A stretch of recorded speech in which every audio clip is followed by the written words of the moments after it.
Baik, di video kali ini kita akan membahas mengenai latihan-latihan soal pada gerak lurus beraturan. Oke, langsung saja kita ke soal yang pertama. Di sini ada sebuah sepeda motor menempuh jarak 90 meter dalam 6 detik ya teman-teman.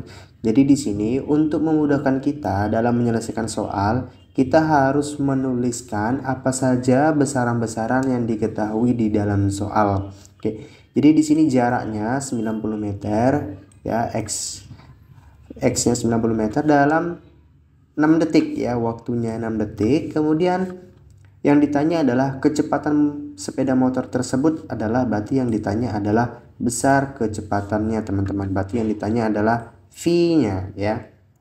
Oke. Jadi di sini sudah ada pilihan gandanya A, B, C, D. Jadi di sini kecepatannya dalam bentuk kilometer per jam. Oke. Jadi pada materi kita sebelumnya mengenai GLB, gerak lurus beraturan, ya. Pada GLB itu ada nilai konsepnya, nilai percepatannya itu sama dengan 0 ya. Dan persamaan pada GLB itu adalah kecepatan sama dengan jarak dibagi waktu. Jadi cukup sederhana untuk menyelesaikan soal yang pertama ini teman-teman ya. Jadi di sini tinggal kita masukkan nilai variabel yang diketahui, X-nya 90 meter, T-nya 6 ya. 90 dibagi 6 sama dengan 15 meter per second. Tetapi di soal ya, di sini multiple choice-nya itu dalam bentuk kilometer per jam. Jadi 15 meter per second ini kita rubah ke dalam kilometer per jam ya. Jadi kilometer itu kan 1000 meter ya, kemudian 1 jam 3600 detik, berarti kita kalikan ya, 15 ini dikalikan 3600 per 1000 ya, biar nanti dicoret gitu ya atas dan bawahnya sehingga kita dapatkan kilometer per jamnya. Jadi ini kalau kita selesaikan, 15 dikalikan 3600 dibagi 1000 sama dengan 54 km per jam. Oke. Jadi soal yang nomor 1 ini masih cukup mudah ya teman-teman.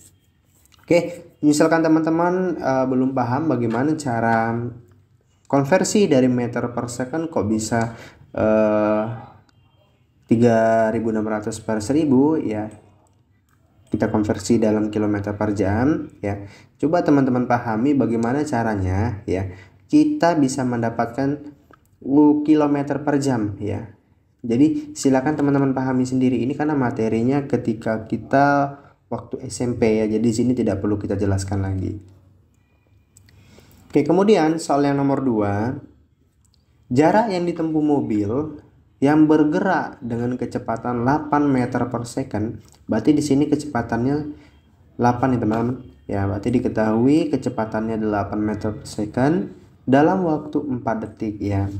Nilai time-nya, T-nya 4 detik. Yang ditanya adalah jarak ya.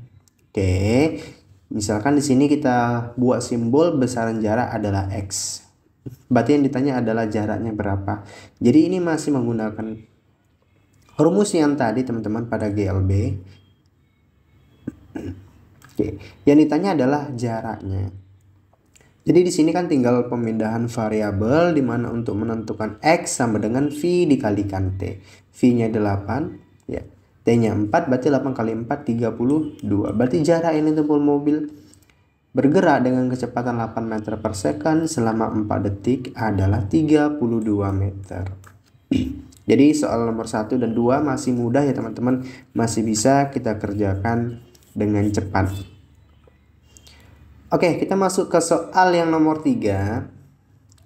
Batas laju kendaraan yang diizinkan di jalan tol Semarang-Surabaya itu mengalami penurunan dari 100 km per jam menjadi 80 km per jam.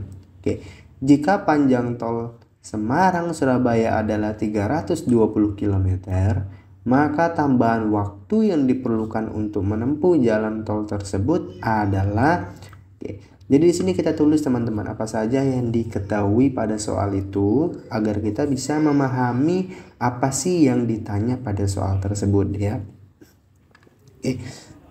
Kecepatan yang pertama ya, kecepatan yang pertama adalah 100 km per jam sebelum mengalami penurunan ya. Di sini kita simbolkan sebagai V1.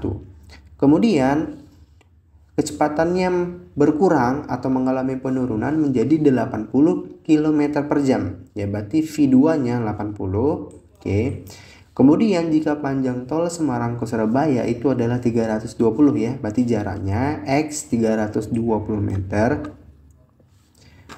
Maka tambahan waktu yang diperlukan, berarti yang ditanya adalah T-nya. Oke, jadi konsep kita masih menggunakan persamaan dari GLB tadi teman-teman ya. Ya, delta V sama dengan X per delta T. Berarti untuk menentukan delta T, maka posisi variabelnya berpindah ya. Berarti delta T sama dengan X per delta V. Oke, karena di sini ya penurunan kecepatan ya 100 km menjadi 80 ya. Tetapi panjang lintasannya tidak mengalami perubahan, otomatis waktu yang ditempuh itu pasti akan berbeda teman-teman. Pasti berbeda ya. Jadi makanya di sini ini kita pisah ya, X per V2 dikurang X per V1 ya. Jadi untuk menentukan waktunya itu adalah berapa waktu yang ditempuh 80 km per jam selama jaraknya 320 dikurang dengan berapa waktu yang diperlukan dari 100 km per jam yang ditempuh selama 320 km ya. Makanya persamaan yang ini itu kita pecah. X per V2 dikurang X per V1 di mana jaraknya itu tetap sama ya, 320 tetapi kecepatannya ya V2 ini kan kecepatan akhir ya, atau kecepatan setelah mengalami penurunan sebesar 80. 300 per 80 dikurang 320 dibagi dengan kecepatan awalnya 100. Oke. 320 dibagi 80 adalah 4. 320 dibagi 100 adalah 3,2. 4 dikurang 3,2 adalah 0,8 jam. Karena di sini multiple choice-nya dalam bentuk menit, berarti kita rubah 0,8 jam ini ke dalam bentuk menit ya, dimana 1 jam itu adalah 60 menit. Oleh karena itu kita kalikan 0,8 dikalikan 60 sama dengan 48 menit. Jadi tambahan waktu yang diperlukan untuk menempuh jalan tol itu adalah 48 menit. Oke.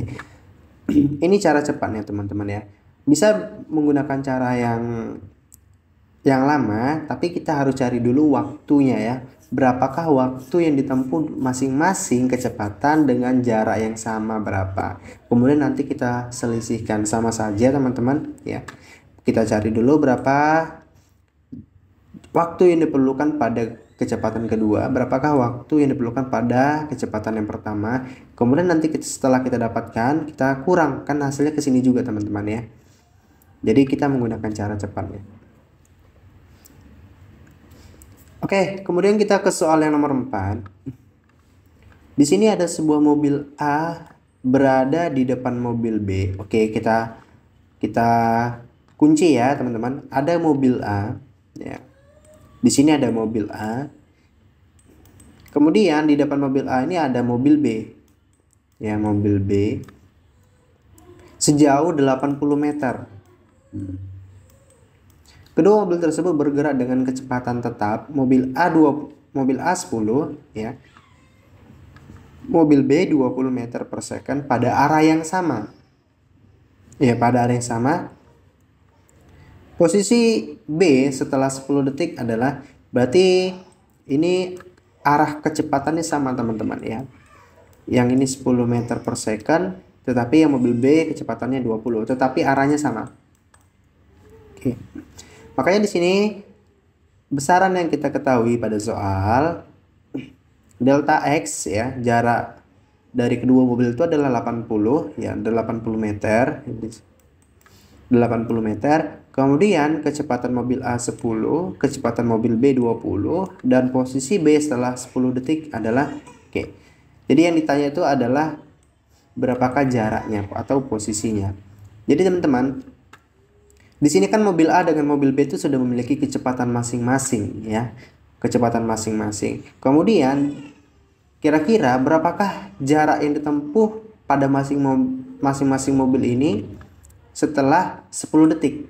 Nah, jadi konsep kita kan V sama dengan X per T pada GLB ya. Kemudian untuk menentukan jaraknya berarti kan V dikali T. Jadi di sini bisa kita menentukan berapakah posisi mobil A dan berapa posisi mobil B, ya. Makanya di sini XA sama dengan VA dikalikan T. Berapa kecepatan mobil A adalah 10, ya. Detik ke 10, ya. 10 kali 10 100. Berarti pada saat 10 detik mobil A itu sudah bergerak ya sejauh 100 meter. Kemudian mobil B, ya. Mobil B ini di depan mobil A, ya.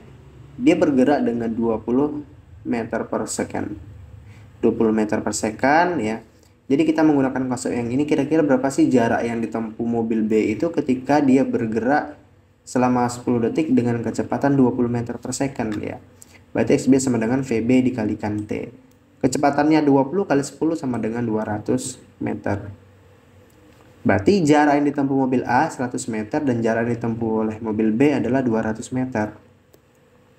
Kira-kira posisi awal sampai akhir mobil B itu bagaimana itu. Untuk memudahkan kita buat skemanya teman-teman ya, seperti ini. Yang ini mobil B, yang ini mobil A, ya.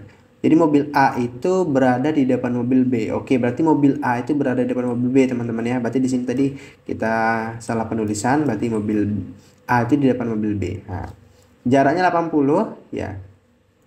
Jadi mobil A tadi setelah dia menempuh selama 10 detik jaraknya tadi 100, sementara jarak pada mobil B yang ditempuh itu adalah 200, ya. Setelah dia 10 detik. Oke, jadi posisinya skemanya seperti ini gitu. Jadi berapakah posisi B setelah 10 detik gitu ya. Nah, jadi posisinya setelah 10 detik itu teman-teman tinggal kita kurangkan semuanya. Berapa posisinya ya. Dari sini adalah 80 ya. Jadi berapakah posisi mobil B itu di sini teman-teman yang ditanya terhadap si mobil A. Karena di sini kan di soal kecepatan mobil B itu dia lebih besar. Ya.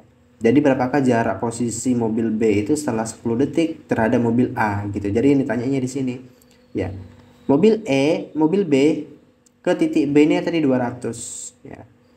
Kemudian jaraknya terhadap titik A tadi yang di sini adalah 100. Kemudian ke titik akhirnya adalah 80. Oke. Makanya kita kurangin ya. 20 dikurang 100 dikurang 80. Berarti di sini adalah 20. 20 meter di depan mobil A. Oke. Jadi penyelesaiannya seperti ini teman-teman ya. Jadi tidak ada yang sulit ya kalau kita sudah paham konsepnya. Oke, kemudian soal yang terakhir, soal yang nomor 5 teman-teman. Di sini ada sebuah mobil bergerak dengan kecepatan 15 meter per second dan ingin menyusul mobil B, oke, yang bergerak dengan kecepatan 10 meter per second. Jika mobil B itu berada 100 meter di depan mobil A, maka waktu yang diperlukan mobil A untuk menyusul mobil B adalah, oke. Jadi skema gambar ya pada nomor 5 itu seperti ini teman-teman. Jadi di sini ada mobil A ya dan ini mobil B. Mobil B ini sesuai dengan pernyataan pada soal berada di depan mobil A yang jaraknya adalah 100 meter. 100 meter di depan mobil A. Kemudian berapakah waktu yang diperlukan mobil A ini untuk menyusul mobil B? Oke. Kita misalkan titik bertemunya atau titik untuk menyusul mobil B itu adalah di sini teman-teman, di titik C. Kita misalkan di sini titik untuk bertemunya. Oke, ya. Kemudian jadi konsep kita adalah ketika mobil A dan mobil B itu bertemu di titik C, artinya adalah waktunya itu sama teman-teman. Ya, T sama dengan waktu mobil A sama dengan waktu mobil B. Kok seperti itu? Ya karena pada saat titik bertemu waktunya harus sama teman-teman. Kalau tidak sama berarti tidak bertemu, tidak bisa menyusul mobil A terhadap mobil B. Ya, itu secara sederhananya. Jadi konsepnya dari sini. Makanya kita tulis ini T sama dengan TA sama dengan TB, waktu mobil A sama dengan waktu mobil B. Kemudian ya, mobil A terhadap titik pertemuan mereka ya 100 ditambah X jarak untuk mobil A. Sementara untuk mobil B itu adalah X saja teman-teman. Ya, makanya di sini kita tulis XA sama dengan 100 ditambah X ya. Sementara untuk mobil B jaraknya adalah X. Kita menggunakan konsep yang di sini, TA sama dengan TB ya. Dimana konsepnya pada GLB adalah kecepatan sama dengan jarak dibagi waktu. Berarti T ini sama dengan X per V. Oke, dari persamaan yang ini kita substitusi ke TA sama dengan TB sehingga terbentuk persamaan yang ini teman-teman. Ya, jadi kita sesuaikan yang XA ini adalah untuk mobil A dibagi dengan kecepatannya sama dengan untuk jarak pada mobil B dibagi dengan kecepatannya. Jarak pada mobil A tadi adalah 100 ditambah X ya, 100 ditambah X dibagi dengan kecepatannya 15. Sama dengan jarak pada mobil B adalah X dan kecepatan pada mobil B adalah 10. Oke, ini tinggal kita kali silang ya, 1000 ditambah 10X sama dengan 15X. Oke, berarti di sini tinggal kita pindahkan variabelnya 15 dikurang 10 ya, berarti 5X sama dengan 1000. 1000 dibagi 5 sama dengan 200. Berarti titik bertemunya mereka atau mobil A itu akan menyusul si mobil B ya. X ini adalah 200 teman-teman. Oke, berarti jarak yang ditempuh mobil A untuk menyusul si mobil B di titik C ini adalah 300 meter. Oke, jadi berapakah waktu yang diperlukannya ya untuk menyusul si mobil B? Dari konsep yang ini kita masuk ke persamaan GLB ya, yang ini ke sini teman-teman. Ya, TA berarti sama dengan jarak pada mobil A itu tadi totalnya adalah 300 dibagi dengan kecepatan dia selama 15 detik. 300 dibagi 15 sama dengan 20 detik. Artinya 20 detik mobil B bergerak sampai di titik C akan bertemu dengan mobil A. Atau mobil A yang jaraknya 300 meter dari titik C selama 20 detik itu pasti akan menyusul ya. Jadi konsepnya seperti itu teman-teman. Jadi inilah beberapa latihan pemantapan untuk memahami materi gerak lurus beraturan atau GLB ya. Mungkin di next video kita akan membahas latihan-latihan soal mengenai GLBB teman-teman. Oke, cukup sekian video kita pada hari ini. Oke, saya akhiri. Sekian. Boots and a sexy body full of tats. Baby's bad, oh baby's hella bad. After her there ain't no coming back. Wanna take a run at that. I think she's feeling me. Turn it up a few degrees. My imagination of her body gets the best.